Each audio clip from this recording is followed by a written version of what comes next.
public cannot be controlled. Get organized.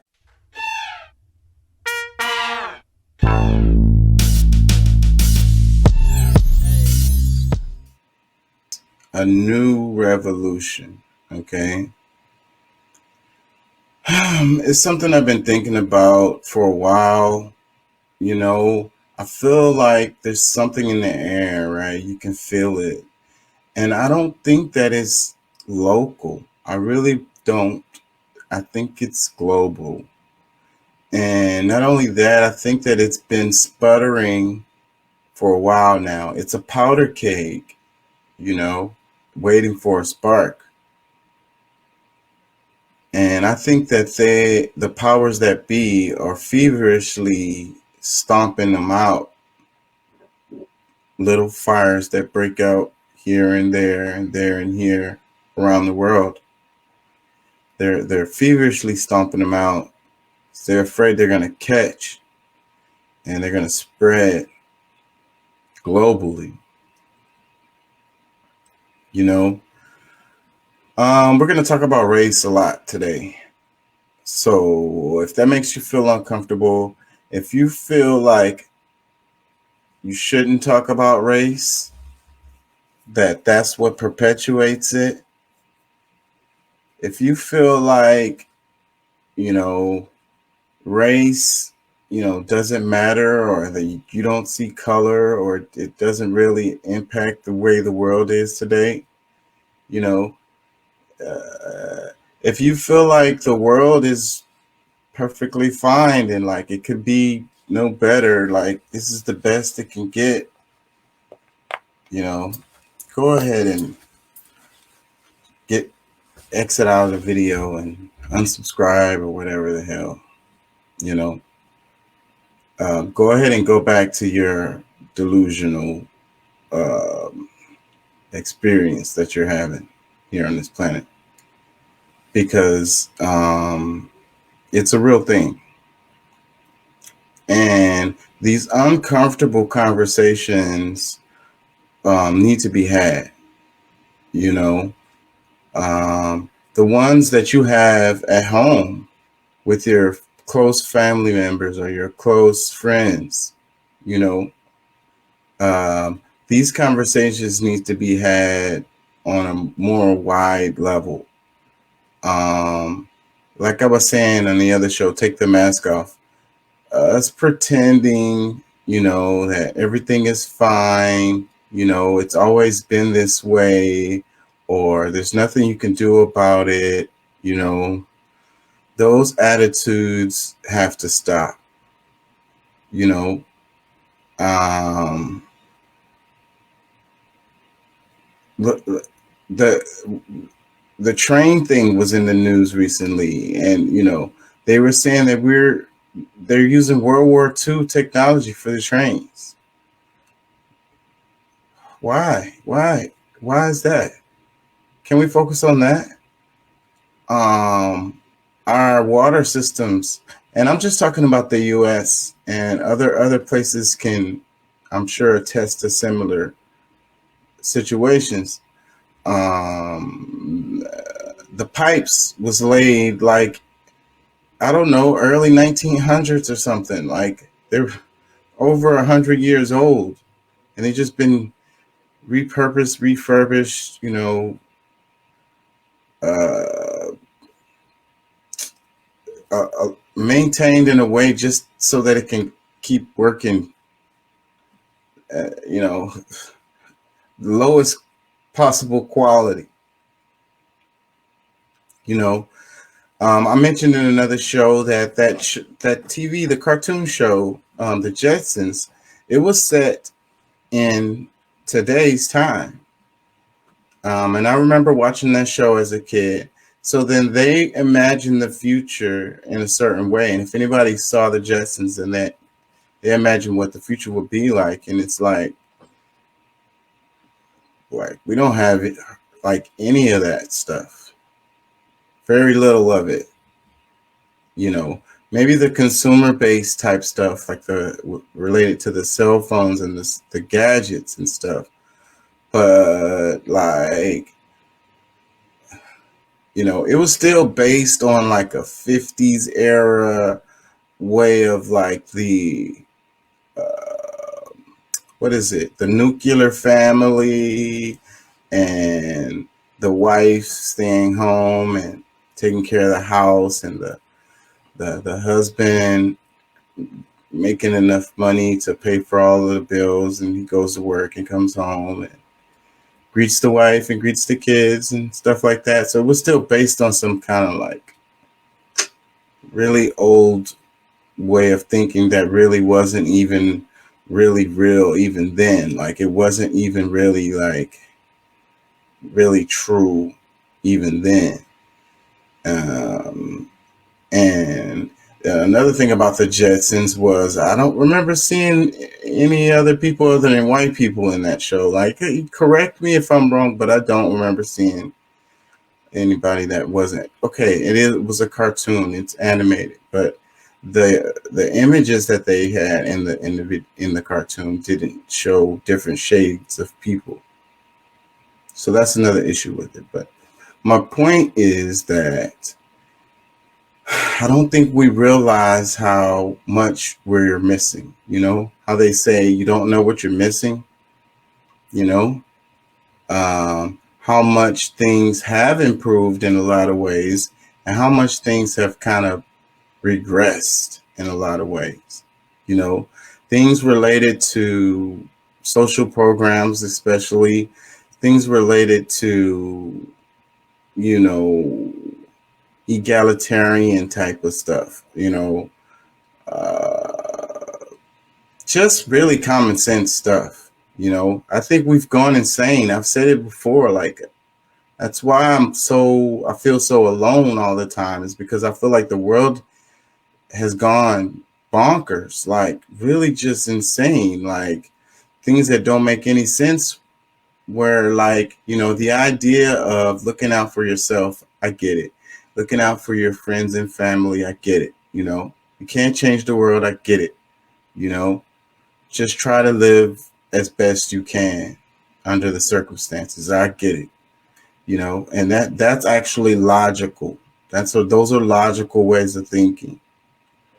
It's just that, you know, they give us these pacifiers here and there, like voting, you know, like your car, that Tesla that you drive, you know, those airplane flights, those vacations, you know, they give you these trinkets and they give you these pacifiers, um, and distractions. The internet is all just a distraction. Seems like it. What One of the things that's crazy to me is the idea that we have access to information, faster and more readily available than maybe ever in human history. And we've got some of the most ignorant, unaware society, peoples. We're so oblivious, we're so inept, we're so incapable, you know, to even accomplish simple tasks. It's because everything is laid out for you, it's made easy for you to just follow the path, just, be a consumer, consume stuff, go to work, and that's it. Try to be better than your neighbor as far as money, how much money you make, or how much vacation time, how much square footage you have, how if your car is the newest version, how much, what your title is at your job, how many people you have under you, type of thing, how many places you've traveled. That one's actually kind of cool. But it's like this competition, this individualism, this individualistic way of thinking, you know, that's part of the pacifier, you know. And like I say, with the internet, the other part is all of the distractions, all of the clickbaits, all of the stuff to trigger your sensibilities, all the stuff to get you all in your emotions, you know, and threat level red, all the stuff to keep you just scared. You know, all you see on the news is your neighbor's house got robbed and they killed the kid and raped the mom or something. Like, I got to be careful with my language, but it's, you know, you're going to catch a disease and everyone's going to die. You know, it's going to be World War III, and it's going to be a nuclear holocaust. You know, the Muslim extremists are gonna come, or China's gonna come and take over your country, you know, or the Muslim extremists are gonna come and take over your country, or it's just gonna be guerrilla warfare, like Haiti. The gangs, it's gonna be like Mad Max, you know. That's all you're getting. Like, it's a vibration that sends you into, you know, fear mode. It sends you into survival mode. It sends you into crabs in the bucket mode. You know, I think that that is a tactic, you know, and it's working. Okay.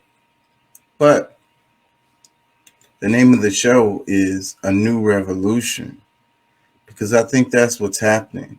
That's what I see coming. That's what I see simmering. That, you know, maybe it's just my optimistic hope, you know, that things can change, you know, maybe not within my lifetime, maybe not in time for me to see, but maybe for my kids or my kids' kids, you know, because the way that we're living on this planet right now is not cool. And a lot of stuff can be so different. So many things can be better, you know, and like I say, I think people feel it. They feel it in the air. There's like a vibration. There's an energy that just, you just feel it while you're sleeping. It's like something ain't right. Something ain't right. But you just can't put your finger on it, you know? You can't really identify it, you know? It's like, even once you get all of the stuff, you climb the ladder, you become successful, quote unquote, you know, and you have all the things that you want to have. You have time and you have money, you know. You go on vacation all the time, you have the condo or whatever it is, you know, and you feel it. You feel it. It's something ain't right. Something ain't right with this whole thing. Like, and what we do is we self-medicate. We talked about that a lot, you know. We self-medicate, and it doesn't even matter what level you are on the tax bracket. We're all doing this because we feel that something ain't right, you know. So we argue with our spouse for no reason, you know. We argue with our children for no reason, you know. We argue with our friends for no reason. We like create unnecessary drama to just fill our time with, you know, to distract us from that reality of that feeling, that vibe, that something just isn't right. Something's not right. And, you know, what goes along with that feeling is, you know, there's something I should be doing different.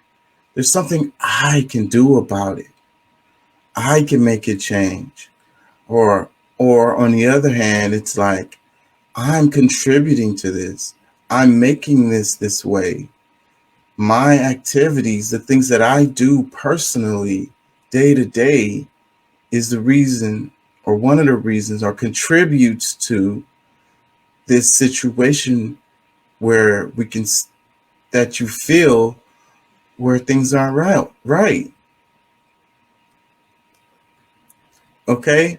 So like I say, I'm going to move on, and we're going to be talking about race quite a bit. Because that's what's in the news.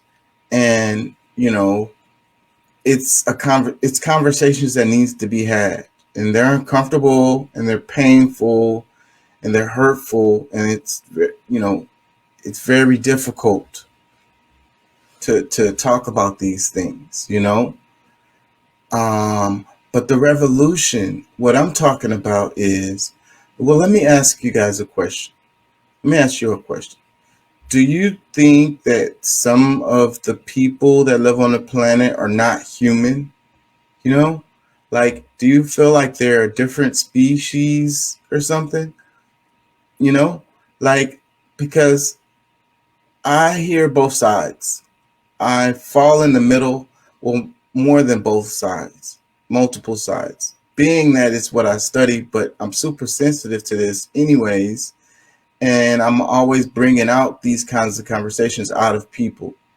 But so, you got black people that feel like white people aren't really human. And you got white people who feel like black people aren't really human. You got people that feel like Indians, Aboriginal peoples, Hindus are not human. You know, this is true. This is a real thing. Okay. It's a debate within the community that people don't, this isn't politically correct. They're not going to say it out loud necessarily unless they're within their close friend circle, within their family or whatever. They're not going to say this in public, but they really feel that way to their core. They believe that it's true. So, what about you? Do you think that, actually some people aren't really human? You know? And how do you come to where did you get that from? Like, how do you come to that particular conclusion? What evidence do you have to support that? You know?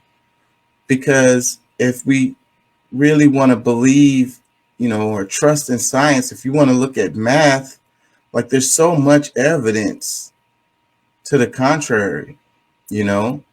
Okay, there is a small percentage of Neanderthal blood that's still in some humans to this today. But if you look at the definition of species, then you understand that once a species, if you can't make babies that can make babies, then you're not the same species. Okay?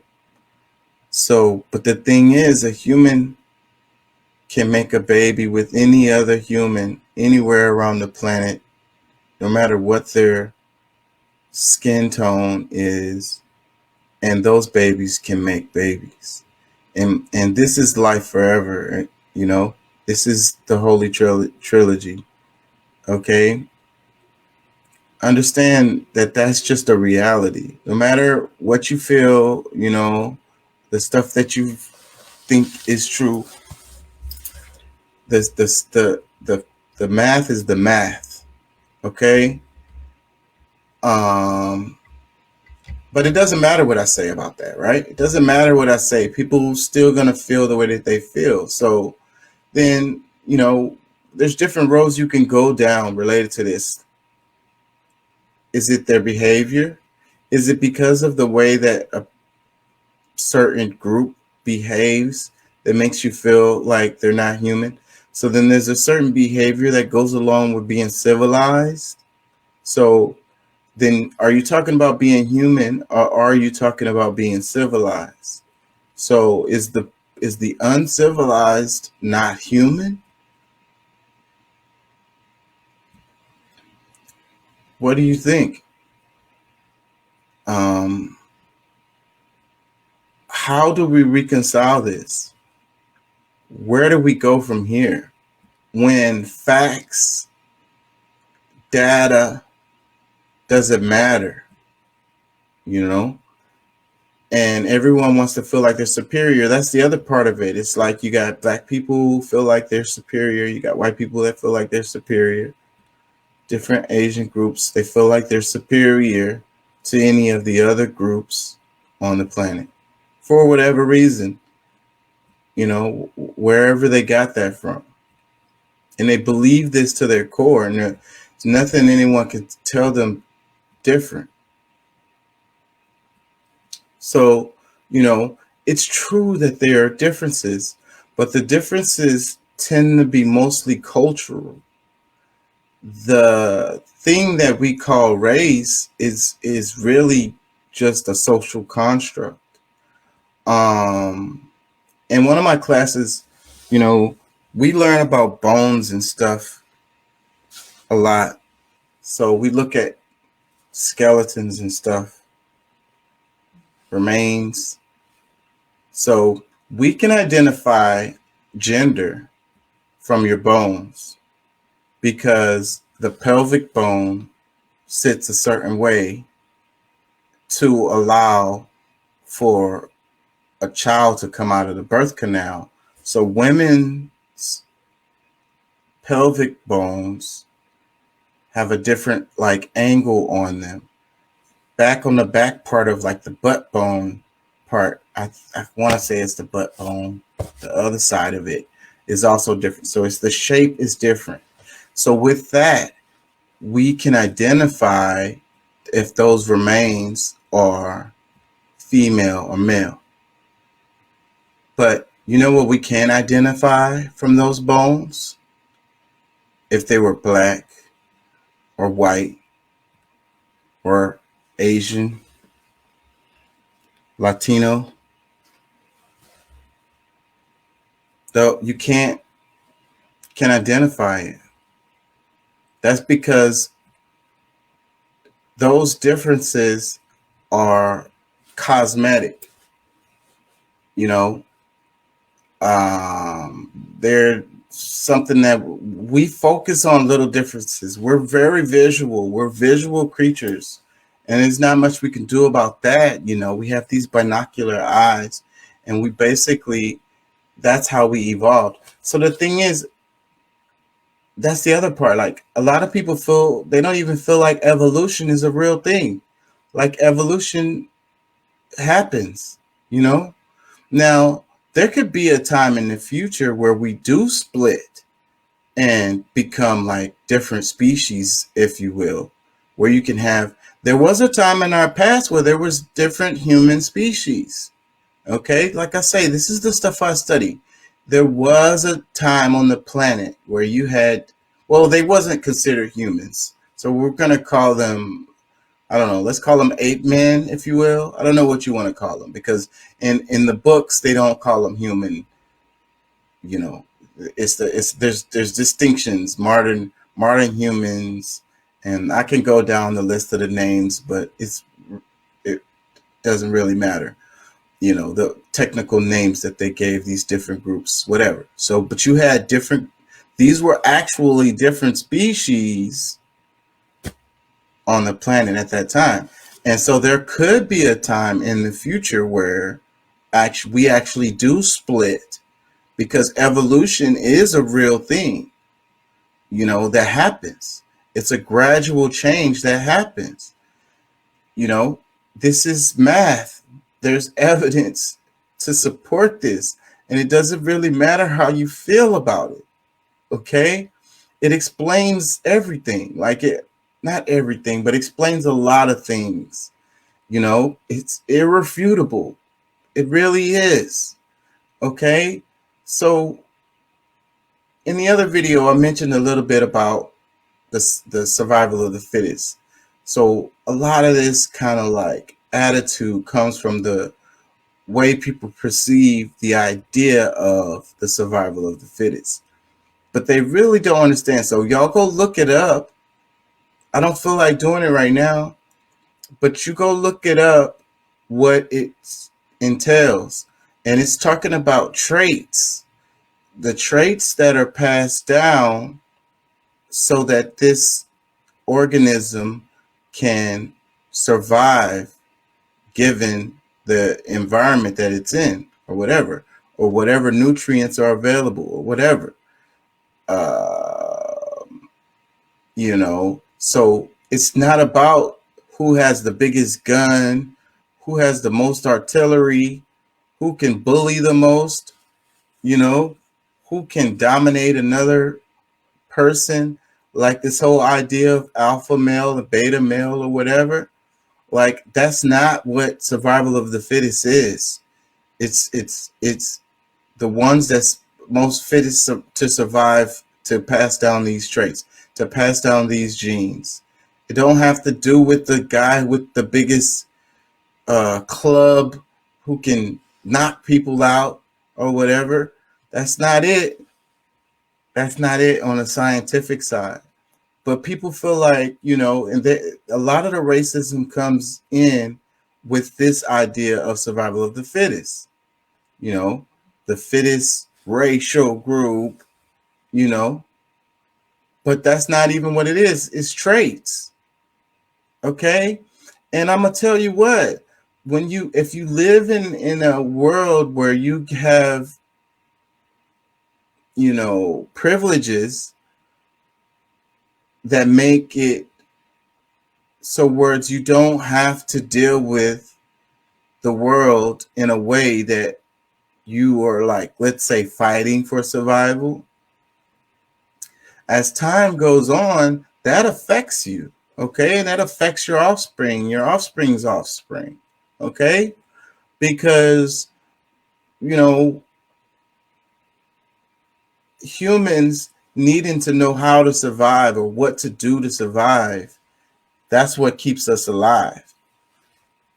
Who made the most money is not what keeps us alive. It does in this society that we live in, this fake world that we've created, but that's not real. That's a facade.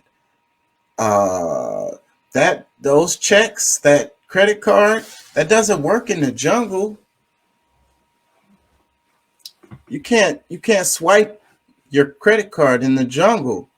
There's a lion, tiger, or a bear, or whatever the hell, a spider, deadly spider, and you swipe your credit card and be like, can you not kill me or eat me or whatever the hell? Like, you throw your money, you got wads of cash, or throw it at the lion. That's not going to help you. Try to understand the point that I'm making. The survival of the fittest is about passing down traits that allow you to be able to survive, okay? And evolution is real, okay? But this racial construct that we've created is not, okay? And when I'm talking about the idea of the new revolution, it's the one where people start to break free of these constructs. Now, a lot of what we talk about in the news, or what you see in the news, is the gender wars, if you will. The idea that there's more genders or whatever, that it's more complicated than that. And that's okay. So that's like the idea of breaking down those barriers, right? But what I'm talking about with a new revolution is I'm talking about these barriers that we have put up racially and culturally, okay? Because I'm talking about a global revolution where humans recognize other humans as being human. And when people realize that women's rights is humans' rights, well, people realize that Black rights are human rights, gay rights are human rights, go down the list. It's really just human rights, okay? The respect that another human deserves to have, his birthright is to be respected as a human and treated a certain way, okay? Now, if we can all get to the point where we acknowledge the differences that we have culturally, or by the shade of our skin, language that we speak, the history that we have, or whatever, and we can respect those differences, but at the bottom base is we recognize that other is a human. It's like the idea that I talked about in class, we were talking about the idea of people being irredeemable. Because this chick in class, she was talking about a guy who had one of those, I don't know, it's the white power or the swastika or whatever. It's the tattoo that they get. And it's like, she's like, no, I can't deal with that kind of person. It was a family member. It was like her sister's husband or something like that. I don't know, something like. And so she said that she can't no longer deal with her sister or her husband because he has this tattoo, you know, and she's not trying to affiliate. This was a white chick. She was saying that she can't affiliate with them, you know, or have any kind of converse with them, you know, um, because of their ideologies that they have are so inherently opposed to the ones that she has. And I was like, okay, that's fine. I get it. But if we decide that certain groups are irredeemable, then there goes the excuse for us to do things like eradications, you know, forced sterilizations, you know, just kill them, right? And she was like, no, no. But I'm saying this is the connection. This is the direction that goes in when you're like that. I was given a comment. I gave an example with her that, you know, you go to a park and it's an outdoor court and basketball court, and you go out there and you play. Different groups of people are there playing basketball. Let's say one of the guys there has that tattoo. I can't see that tattoo. It's under his shirt or whatever. And we're just hooping. We're just playing basketball. You know, I'm a black guy. He's a white guy. He has the tattoo. And we're just playing basketball. You know, at this moment in time, we're just humans, right? We're just humans at play or whatever, interacting, you know, when they go back home and they're with their friends, then that's when they get all like with this pack mentality, you know, this mob mentality where they gear each other up and fire each other up and rear each other up, you know. I hate those others. I want to go kill those others. We should go beat them up or something, you know. If I see one, I'm going to do this, that, and the other to them or whatever, you know. And I swear, I feel like it's like a hobby. I feel like it's just like something to do, like it's something to entertain yourselves. Because I think that a lot of those people inside, you know, it's like I want to be cool, and this is my way of being cool. You know, I look cool to my friends when I talk this way. You know, or when I do things like this. You know, but like I say, the guy didn't really have a problem with me when we were playing basketball because it wasn't in that environment. It wasn't in that vibe. It wasn't in that scenario where we're going to get together with our white guys and we're going to go looking for some trouble, you know? It was the vibe of I'm just here to have some fun. Like, let's go hoop. Like, it's kind of like, even though he might feel like, you know, I don't really like black people or whatever. Maybe I think they're lesser, or I think they're not human or whatever. Maybe he does feel like that, but he's hooping. He's playing basketball. He's just playing basketball, you know. So that doesn't matter, you know, at that time, you know. Maybe later on, like I say, when he goes home to his friends, maybe it matters. But during the basketball game, it's like we're just playing the basketball game. Like, I want to make some baskets. I want to block some shots or whatever, you know? It's like when you're out there, you pick your team. So it's like you want to pick the guys that's gonna win. You know, you're not there with your crew. You're just at the court.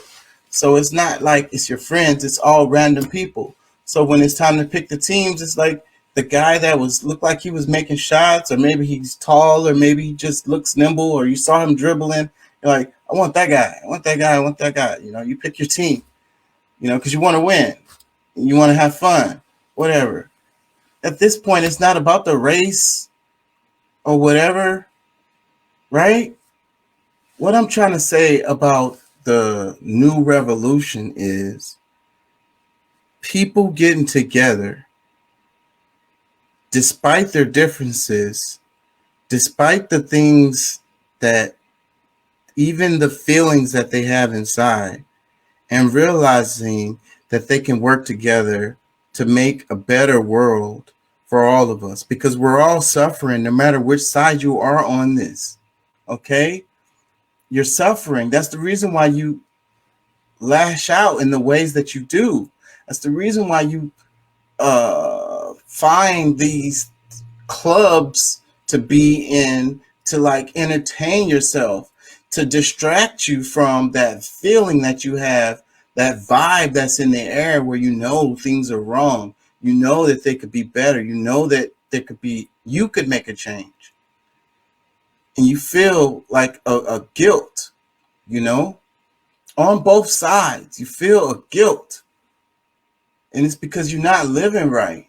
It's because these societies that we live in are not conducive to humans living properly. Okay? Living the best that we could live. Choose your destiny.